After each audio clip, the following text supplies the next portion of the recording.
Está começando agora o Futebolês na tela da sua televisão e também do seu smartphone, do seu tablet, porque tem Futebolês também nas redes sociais. A partir de agora também, o nosso WhatsApp é à sua inteira disposição. 3466-2040 é o WhatsApp. Manda mensagem pra gente, interage. Eu imagino que a torcida do Ceará deve estar muito feliz com o resultado. Não é para menos, o Ceará contra o Flamengo venceu as duas. E ontem repetiu o mesmo placar do primeiro turno.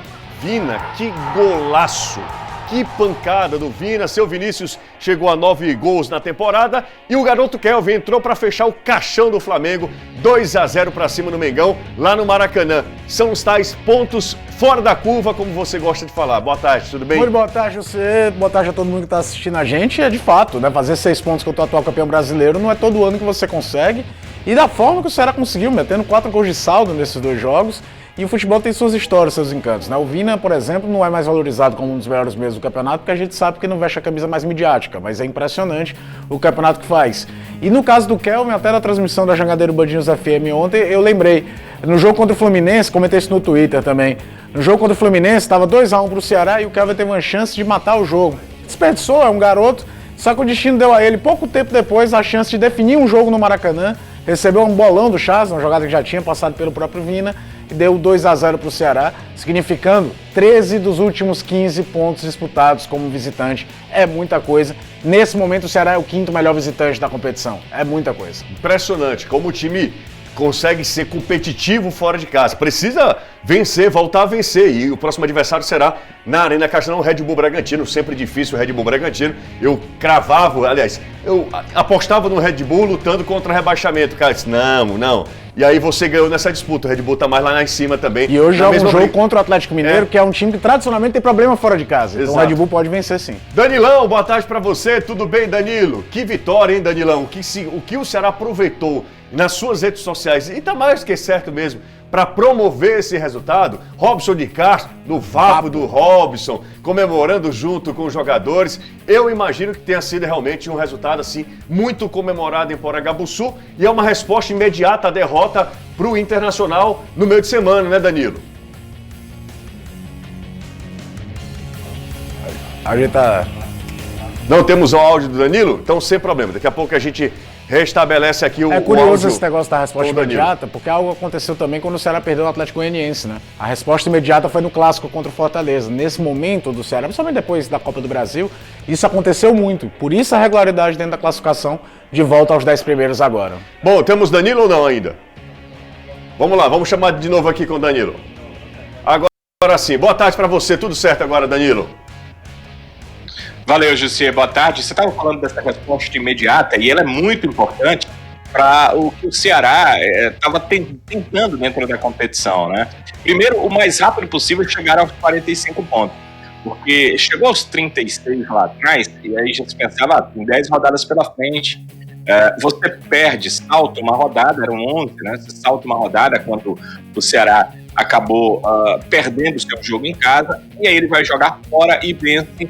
Então o número melhora, 39 pontos. O Ceará tem 9 rodadas pela frente, então continua aquela contagem para os 45, e a partir dela o que o Ceará poderá tentar a mais dentro desse campeonato brasileiro.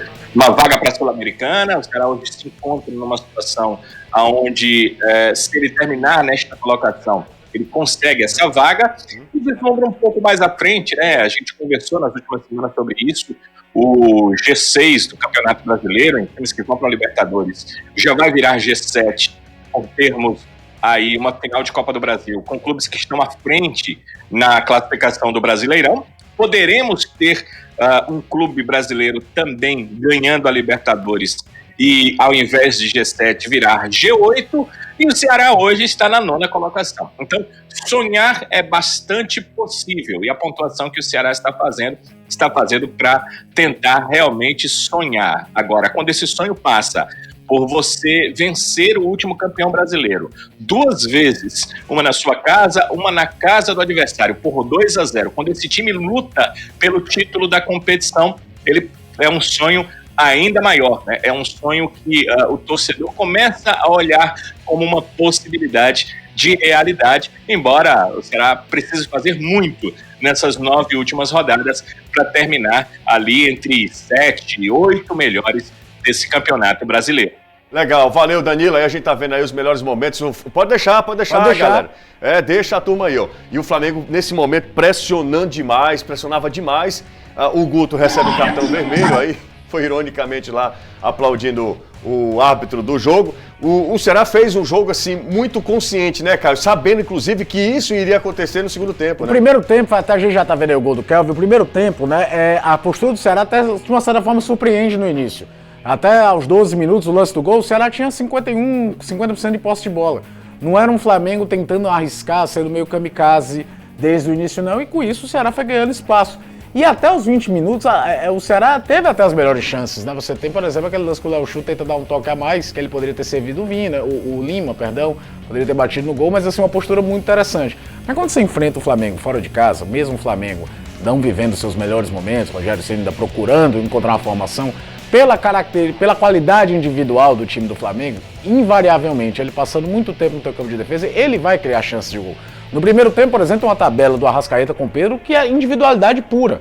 Né? Eles estão cercados, tinham 5 marcadores do Ceará e o Arrascaeta chegou em posição de tiro que o Richard fez a defesa. No segundo tempo se acentuou, e aí vem alguns méritos do Ceará. Em nenhum momento entrou em desespero com a pressão do Flamengo. Quando tinha posse de bola, tentava jogar. Faltou uma qualidade um pouco melhor naquele passe para o contra-ataque, porque o espaço acontecia. E até mesmo as substituições do Guto foram para manter o time tendo um respaldo defensivo, mas sem perder a questão de contra-ataque. Em jogos como esse, por exemplo, em que o time está muito pressionado, normalmente ele mantém o Saulo Mineiro como centroavante, tira às vezes a própria Vina, mantém uma estrutura tática mais defensiva, e ele não fez isso. O Saulo entrou para jogar do lado, o Vina foi meio que ficou como falso 9 para que ele não tinha mais condição de se movimentar tanto, sabendo que o Flamengo ia martelar, mas que uma hora invariavelmente poderia surgir uma situação de contra-ataque. E aí nesse contra-ataque o Vina deu toque pro Chaz, o Chaz tem paciência, serve o Kelvin. Na segunda finalização do segundo tempo, é verdade, o Ceará só tinha tido uma finalização mais clara com o Kleber por conta disso, e soube entender a capacidade do jogo. Alguns vão dizer que foi Sarcho, o Pedro ter errado um chute ou outro, mas nenhuma delas ele estava livre, estava sempre pressionado, do time que viu sua dupla de zaga, por exemplo, fazer um partidaço. A partir do Thiago Panussá, nem se fala. E aí, mais 3 pontos e aqueles dados que vão incorporando à medida que você vai ficando na primeira divisão. São 3 jogos, Ceará e Flamengo no Rio de Janeiro, desde que o Ceará voltou à Série A. São 2 vitórias do Ceará. Isso vai incorporando o tamanho do clube dentro das competições também. As pessoas pensam que não, mas o respeito vai aumentando quando você vai criando esse tipo de cartel. E outro detalhe também, para mim, assim, a avaliação que o Guto faz do jogo é muito interessante, porque ele não entra na onda que o time está pronto, que o time vai lutar por G6. Em nenhum momento há esse discurso meio na empolgação. Né? Exatamente, não há esse discurso. Após a vitória sobre o Flamengo, o Guto valorizou as lideranças do elenco, inclusive jogadores que sequer entraram em campo ontem. Fala, Guto. Nós temos jogadores muito maduros, que sabem o que quer, temos lideranças extremamente positivas. Você vê que teve um jogador que não teve dentro de campo hoje jogando os 90 minutos, mas foi de uma importância fantástica. Na fala inicial, aliás, 2, né? O Praz, que trouxe toda a sua experiência para aquele momento da partida, e o Ricardinho, nas suas falas antes de entrar dentro do jogo e no intervalo. Então, isso tudo soma muito, né? Isso tudo soma muito. Ajuda. Uma coisa é você colocar sempre as coisas de cima para baixo. Outra coisa é você ter lideranças que fomentam as ideias entre eles, né? Aceitam as ideias do treinador e fomentam, enriquecem, fortalecem as ideias na mente dos jogadores. Isso faz com que eles vão para dentro do campo e façam o que vem fazendo. Isso é um time muito ajustado, né? Parece ser um time muito coeso dentro de campo e fora de campo também. Quando as coisas vão bem também é mais fácil você conduzir o elenco, né, cara? E aí vem um mérito para a diretoria do Ceará. Houve um momento de oscilação no Campeonato Brasileiro e teve também a perda do título estadual, que tinha muita gente que contestava o Guto. E de um clube que durante um bom tempo foi meio fritador de treinador. Isso nunca passou por cima do Ceará. Pelo contrário, o Danilo trazia informação aqui que o Guto já preparava conversas pensando na formação de elenco para a temporada que nós vamos começar depois. O Marlon mesmo. Então, e é necessário o Ceará, depois de tantos anos, ter estabilidade. O Ceará tem uma média de 3 treinadores por ano. confiar num projeto, parece que o projeto é muito bom, já é vencedor, quer queira ou não, porque um time que chega nas quartas de final da Copa do Brasil é campeão da Copa do Nordeste com o treinador, o DNA de vencer tá ali por perto. E seria, eu fiz esse comentário no YouTube aqui do Futebolês pós-jogo, seria muito importante para a estabilização da marca Ceará terminar entre os 10 primeiros do campeonato. Você terminar entre os 8 da Copa do Brasil e os 10 primeiros da primeira divisão é um claro recado de não estou aqui por acaso, meu projeto é bom e eu vou continuar por aqui por muito tempo. Além da conquista da Copa do Nordeste, né? Claro, além da conquista da Copa do Nordeste, que aí é título, é taça. E regionalmente você se firma claro, também, né? Claro. Tira a mão dos bolsos, que eu sempre acho que você vai tirar alguma coisa. Dinheiro. E eu sei Você sabe que não. Que não. Exatamente. É sempre uma falsa impressão que eu tenho.